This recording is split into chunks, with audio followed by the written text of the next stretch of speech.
Maqaa Abbaa, kan Ilmaa, kan Hafuura Qulqulluu, Waaqa tokkoo. Ameen. Dhiifamaa fi tolummaa isaa nuuf baay'isee Waaqayyo Abbaan keenyaa akka baay'ina cubbuu keenyaa osoo hin taane akka tolummaaf dhiifama isaatti eegee tiksee hanga isaa kanatti kan dhuge maqaan isaa qulqulluun guddaa kan galatoomee fi kan ulfaate nuuf haa ta'u.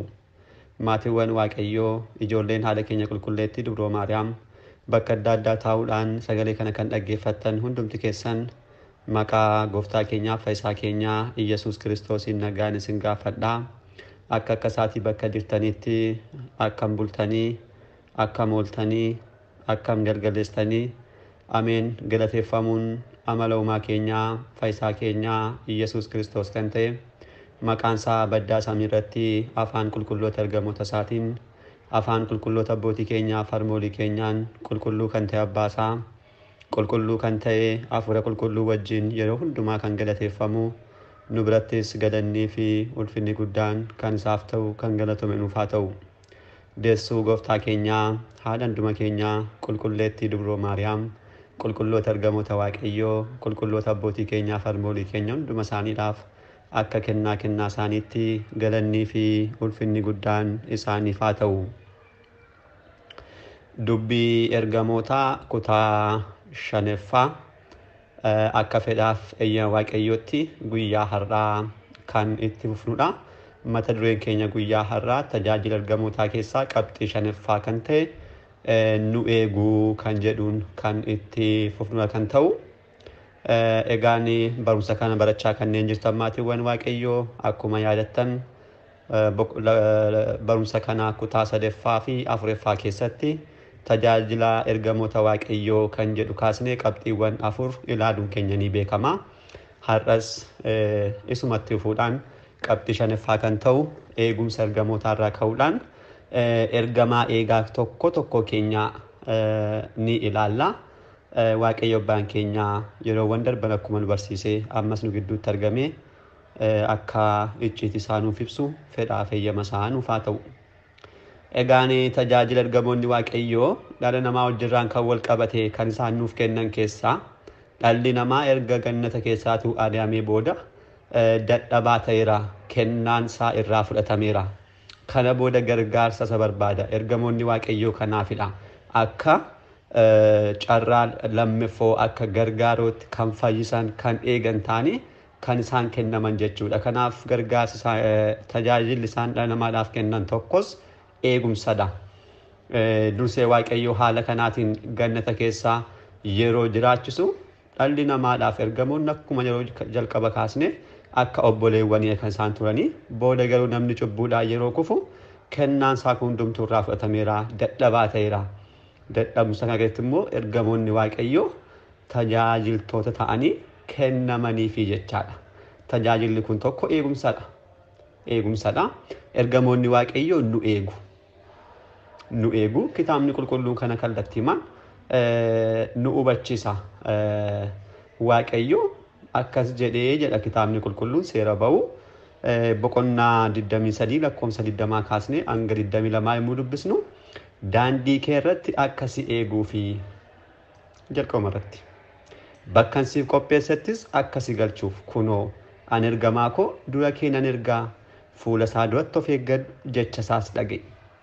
Maqaan koo isarra waan jiruuf cubbuu yoo hojjette siif hin dhiisu jechuudhaan Waaqayyo Museetti kan dubbateera. Kanaaf akkasi eeguuf daandii kee irratti kan jedhu kun namoonni Waaqayyotu nu eegaa kana nu barbaachisu yeroo jedhan manni kiristaanaa ortodoksii baay'ee Waaqayyo eegumsaan eegu jetteen beektu, Waaqayyoon fayyisatteen beektu, Waaqayyo hin gargaarotteen beektu, Waaqayyo kadhannaa kallattiidhaan hin dhaga'u jetteen beektu, Waaqayyo kallattiidhaan dhala namaa wajjirraan walitti dhufeenya taasisu jettee hin beektu. Kun hunduu ni danda'ama. Garuu kana taasisuudhaaf ati eenyu kan jedhu gaaffii jalqabaati. Dhugaa dubbachuudhaaf. Waaqayyo wajjirraan kallattiidhaan wal qunnamuudhaaf ati eenyudha? Innaa namni ani eenyu jedhee jalqaba mataa isaa gaafachuu danda'uuti qaba. Ilaalamee Musee waggaa 80ffaatti gaduuf qawummaa guddaadhaan yeroo Waaqayyoo gara saboota Israa'elitti ergu inee maanneenyi ani eenyudha jechuudhaan mataa isaa gaafate. Namoonni of tuultonni harreen kallattii maan kana gochuun an danda'a kanneen jedhan kun kan diiyaabiloosidha. Waaqayyo eegumsa eegaa eeyyeen eegumsa ergamoota mataansaa kan waaqayyooti. Waaqayyoodha eegaa taasisuudhaan kan kenne. Waaqayyoodha fayyisaa taasisuudhaan kan kenne. Waaqayyoodha gargaaraa taasisuudhaan kan kenne. Kun humni isaan fayyadaman hundumtuu humna gooftaa keenya fayyisaa keenya Yesuus Kiristoosidha. Kan ammoo isumatu taasise. Isumatu taasise kun akkasii eeguuf nan ergaa. Maleen kallattiidhaan si eeguu hin danda'u hin jenne akkasii eeguudhaaf jedhee ergamaa isaa erge ergamoonni waaqayyo nu eegu. Dabalataan kitaabni qulqulluu akkasidha. Faarsaa 90 afaan Oromoo warreen dubbistan faarsaa 91 argattu lakkoofsa 11ffaatti argama. Daandii kee hundatti akkasii eeganiidhaaf ergamoota isaa siif ajajaa miilli kee dhagaan akka hin gufanne harka isaaniidhaan si kaasuudhaan dubbata. Ergamoonni waaqayyo aangoo akkasii qabu. Kana taasisuudhaaf dhala namaa eeguudhaaf waaqayyo ni ajaja. Eegumsi kun immoo callifamee kan kennamu osoo hin taane waaqayyo ijoollee isaaf kan taasisudha. Kanaaf eenyudha kan nu eegu gaafa jennu hundumti keenya ergamaa eegaa ni qabaanna. Mee waa'ee ergamaa eegaa kana haa ilaallu. Mee wanta dinqii jira as keessa. Mataa keenya hundi keenya ergamaa eegaa ni qabanna. Jaalalli waaqayyo dhala namaadhaaf mul'ise keessaa tokko bara jireenya keenya hundumaatti akka nu wajjirraan jiraataniidhaaf ergamaa isaa eegaa taasisee hunda keenyaaf kennuusaadha. Ergamoonni isaa lakkoofsan qaban jenneerra baay'inni isaanii yeroo darbee fakkeenyaan kaasuuf akkuma yaadnidha. Amma lakkoofsa mataa keenya nama kan hundumaa ga'u tokkos maal jedhan abboonni namoota erga Addaam uumamee amma dhufaatii lammaffaatti jiran hundumaadhaaf ergamoonni waaqayyoo osoo hiramaniitu amma baay'ina rifeensa nama tokko baay'ina nama sammasii nama tokko ga'uu danda'a jechuudhaan dubbataniiru. Baay'eedha jechuudha. Akkas kanneen baatan kana keessaa waaqayyo tokko keenyaaf ergamaa lama nuuf ibseera. Kun kitaaba Heenookitti ibsameetu jira nuuf kenneera. Halkaniif guyyaa kan nu eegan ergamoota lama nuuf kenneera. Ergamoonni kun yoom nuuf kennaman kan jedhu qulqulluun abbaa mana kiristaanaa keenya Diyoonaasiyoos dirsaana isaarratti dubbateera. Dhiiras ta'e dubaraa xiqqoos ta'e guddaa maqaa abbaa ilma hafuura qulqulluu yeroo cuubamu ergamaan yeroo hunda hojii isaa ol baasu guyyaaf halkan kan isa eegu ni ajajamaaf jechuudhaan dubbata. Gibra Himaamaat fuula 170 arganna. Ergamaan lama yeroo cuubbaa keenya nuuf kennamaa jechuudha. Cuubbaadhaan uumaa keenyarraa sillaaseerraa yeroo dhalannu mucummaa isaanii arganna. Ijoollee isaa kan ta'an ergamoonni immoo qulqullummaadhaan kanneen jiran nama kana eeganii gara qulqullummaatti eeganii hanga xumura biyya lafaatti akka geggeessaniidhaaf waaqayyo jaalala amma kanaatiin ergamoota isaa dhala namaadhaaf kenneera jechuudha. Kabaja akkamii kan inni nu kabaje dhugaa dubbachuudhaaf jaalala akkamii kan inni nu jaallatu ilaala. Ergamoota dabala nuuf kenna. Qulqulloota kanneen ta'an akka isaan nu eeganiidhaaf akkamitti akka inni akkas nu jaallate. Baay'ee nama dinqisiisa. Galanni isaaf haa ta'u kana ni qabna jechuudha. Inni abbaa hundi waa kan ta'e waaqayyo kun hojii akka isaa ta'an osoo jirru nuuf wantoota mul'atanii fi mul'anne irraa akka isaan nu eeganiidhaaf ergamoota isaa nuuf ergu nuuf kennuusaa dhuguma caqasuusaa olitti kaasne faarsaa 90 irratti arganneerra. Ergamaa wanta hundumaa nafeesse kan jedhe dursees immoo eenyu dubbatee ture Yaa'qoob dubbateera akkuma guyyaa darbee kaasne seera uumamaa boqonnaa 48 lakkoofsa 16 irratti. Innaadda gooftaan keenyaa fayyisaan keenya Yesuus Kiristoos hundi keenya ergamaa eegaa akka qabnu yeroo ibsu jecha isaa jiraataa bara baraadhaan kitaaba qulqulluu wangeela irratti akkas jechuudhaan dubbateera. Baay'ee nama jajjabeessa dhugaa dubbachuudhaaf cubbuu keessa osuma jiraannu jechi gooftaa keenyaa kun baay'ee jajjabeessaan. Wangeela Maatiyos boqonnaa 18 lakkoofsa 10 ilaala. Isaan xixiqqoota kana keessaa tokkollee akka hin tuuffanne of eeggadhaa. Ilaala. Hunda keenya jechuudha. Cubbuudhaan akkam kanneen jirru tokko keenya akka eenyu nu tuuffachuu akka hin qabne. Phaaphaasiin ta'ee, qomosii kan ta'ee, luba kan ta'ee, barsiisaa kan ta'ee, diyaaqoonii kan ta'ee, faarfataa kan ta'ee, inni gaabbii galuu haadhisu abbaa barbaadaa ta'u nu warreen gara gadii jirru akka barbaanne yoo taane eenyuyyuu tokko keenya tuuffachuu akka hin qabne of eeggadhaa. Tokkollee akka hin tuuffanne of eeggadhaa. Maaliif ergamoonni isaanii jedhala. Ergamoonni isaanii samiirratti yeroo hundumaa fuula abbaa koo isa samii ilaaluun isiniin jedha jechuudhaan dubbata gooftaan keenya. Inni ergamoota hin qabna jechuudha. Yeroo hundumaa waa'ee tokko keenyaadhaaf kan dhaabbatan ni qabna. Kanaaf dhugaa dubbachuudhaaf jaalli kana caalu maaltu jira? Kiristoos foon isaa kutee dhiiga isaa dhangalaasee nuuf kennuu dabalate ilaala akkana dabalee nu kenneera. Innaa ergamoota isaanii kan jedhu kun kallattiimaan ergamaa eegaa isaaniidha. Gooftaan keenya maal jechuu isaati? Namoonni kun cubbamootadha. Namoo abaluun dadhabduudha. Abaluu dadhabaadha. Abaluun nama akkasiitiin jedhiina. Isaan samiirraa maal qabu? Qulqulloota ergamoota kan isaaniif kadhatan ergamaa eegaa ni qabu.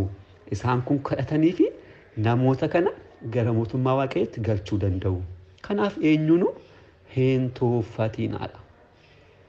Kanaaf saboota waaqayyoo tokkos asirraa maal barannaa ergamaa eegaatti dabalate eenyuun hin tuffatiina. Nama tokko hin tuffatiina. Kiristaana kan ta'e dhiiga Kiristoosiin yeroo hundumaa kan bitame Kiristoos kan isaaf dhangalaase dhiiga isaa fannuuf kan isaaf dhangalaase nama kanaafis dabalatadha. Ilaala. Namni kun cuubameera. Mucummaa Sillaasee qaba. Ergamoonni yeroo hundumaa isa wajjin jiru. Samiirra dhaabbatanii kadhatuuf. Kanaaf nama kana akkamitti tuffachuu dandeessati? Waaqayyoo kan hin gatiin, ergamoonni waaqayyoo kan hin dhiisin, waa ta'u gochuu hin dandeenyu akkamitti obboleessa keenya yookiin obboleettii keenya akkamitti tuffachuu dandeenya?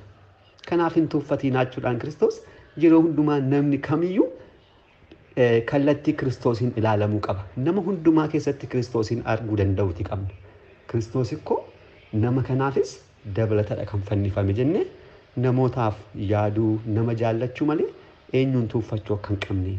Isaan kun osuma cubbamoo ta'anillee ergamoonni isaanii hundumaa dhaabbachuudhaan maaloo mukittii kana kuttee hin gatiinii kutuu hin dandeenya garuu maaloo waggaa 2 laadhuuf waggaa 3 dabaliif itti kotokkotnaa hin barsiisnaa hin gorsinaa gara jireenyaatti finnaa gaabbii akka isaan galan taasisnaa jechuudha. Yeroo hundumaa dhaabbatanii kadhatu. Kadhannaa isaanii gara fuulduraatti ni ilaalla dhugaadha. Innaa kan akkasii qabnaa jechuudha. Waaqayyoof galannaa ta'u. Waa'ee ergamaa eegaa kana kitaabni qulqulluun haala kanaan kaaseera. Kan biraammoo kallattiimaan ergamaan eegaa kun gooftaa keenyatti aanee duuka bu'oota keenyaan sirriitti duuka bu'oota gooftaa keenyaadhaan sirriitti kan beekame ta'uusaa kitaabni qulqulluun guyyaarraa addunyaan waa'ee ergamaa eegaa kan jedhu kan gane kitaabni qulqulluun garuu dhugaa qabatee jira. Namni kan barbaade dubbatu kitaabni qulqulluun garuu dhugaa isaanii ibsa. Dhugaa isaanii ibsa. Ergamaa isaadha. Hojii duuka bu'ootaa boqonnaa 12 lakkoofsa 6 hanga 16tti wanta raawwatedha. Seenaa qulqulluu Phexrosidha.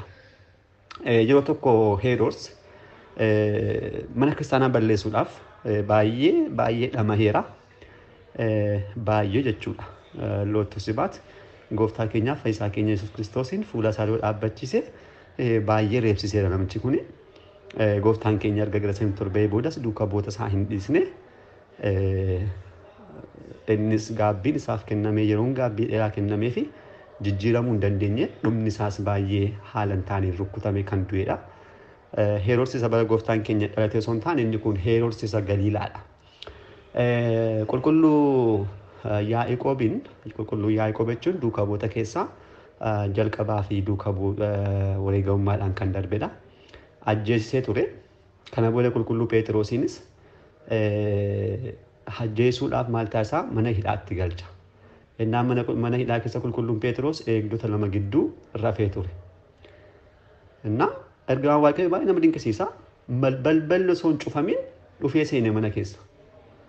Mana seeneetu manicha keessaa qulqulluu Phexrosiin tuttuqee namoota 2 gidduu keessaa kaasuudhaan hidhaa sibiilaa harka isaarraan kukkutee baase adeem jechuudhaan fuudhee ba'e. Halkan sana qulqulluu Phexrosiin mana keessaa baaseetu ilaala.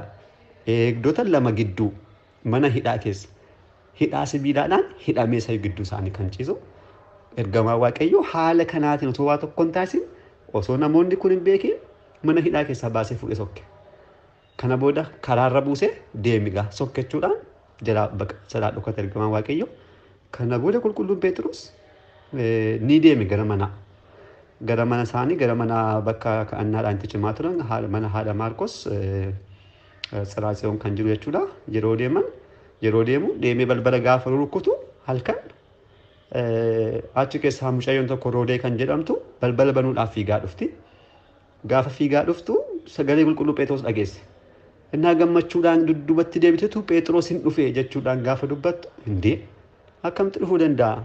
Harka namicha kanaa jala keessa harka Heroodis keessaa ba'uu akka hin dandeenye wanta beekaniidhaaf hin amanne akkamitti ta'uu danda'a jechuudhaan. Bihoonis yoo ta'es ergamaa isaadha jechuudhaan dubbatan ilaala. Ergamaa isaadha. Lakkoofsa 15tti malee isa miti it is his angel afaan Ingiliffaadhaan ergamaa isaadha. Ergamaanyu ergamaa qulqulluu Phexros. Kana booda balballi banamee dhuguma Phexros ta'uun ni mul'atenna. Deebii warreen mana keessa jiran kanaadha baay'ee kan nama dinqisiisu. Maal jedhanii? Ergamaa isaadha.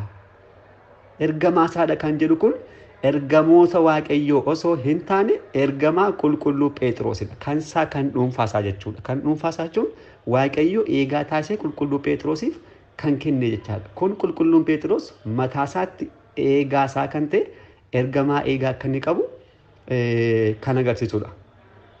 Kun immoo dhuguma waa'een ergamaa eegaa bara duuka bu'ootaa beekamuudhaa fi isaanis waa'ee ergamaa eegaa isaanii waliin walitti dhufeenya guddaa wanta qabaniifidha. Kana jechuun isaanii maaliif seetan? Duuka bu'oonni gooftaa keenyaa akkas jechuun isaanii ergamaan eegaa nama tokko nama sana fakkaatee mul'achuu wanta danda'uufidha. Nama sana fakkaatee mul'achuu hin danda'a sirriima. Kitaaba Monokosaa yoo ilaalle Meemmaarii Siyaaq fuula 45 ilaallu ergamaan eegaa abbootii sana fakkaachuudhaan mul'atee raajiiwwan adda addaa dhukkubsataa fayyisuu fi isaan wanta adda addaa akka raawwachaa ture ibsamee jiraachaadha. Jireenya keenya keessatti dhiphinaa fi taateewwan dinqisiisoo mee haa yaadannu. Amma dhagaan tokko fagootii darbatamee dhufe ija keenya bira. Ija keenya tuquuf gaafa jedhu iji keenya yookiin xiqqoo galagalaa yookiin gadi jedhaa yookiin ol jedhaa ija keenya cinaadha. Akka xiqqootti nafi du'een olee daqiiqaa tokkotti sekoondiimatti hafe kan itti jennu wantoota baay'ee qabna. Lubbuun koo baatee oolte iji koo dhangala'ee oolee waan daqiiqaa tokkotti nafe jechuudhaan wantoota baay'ee nama dinqisiisan ba'uunas baay'ee namoota hunda keenyadha wanta akkasiin jira. Innaa kun hundumtuu akkamittidha kan hafe kan jedhu ergamaa eegaa keenyaanidha. Ergamaan eegaa keenya wantoota akkasiirraa wanta baay'ee hin yaadamne kan akkasiirraa nu eegu. Innaa seenaan tokko barreeffameera barataa qulqulluu Yohaannis abbaa wangeelaa kan ture Pooliikaarpes qulqulluudha. Tajaajilaaf yeroo tokko osoo deemaniitu ergama obboleessa isaa duukaa tajaajilaa kan ta'e gargaaraa isaa hojii osoo beekuuti. Ergamaan eegaa qulqulluu Pooliikaarpes raajii guddaa raawwate. Pooliikaarpesiif namichi kun osoo halkan deemaa jiranii laftitti dhiyeetu mana dulloomaa wayii keessa rafu. Innaa manni kun halkan walakkaa yeroo isaan hirribaa fudhataman jiguutti jira. Kana kan taasisu diiyaabiloosidha. Karoora duuka bu'ootaa balleessuutti baay'ee kan beekamu. Qulqulluu Yohaannisiin kan taasisu ni beektu.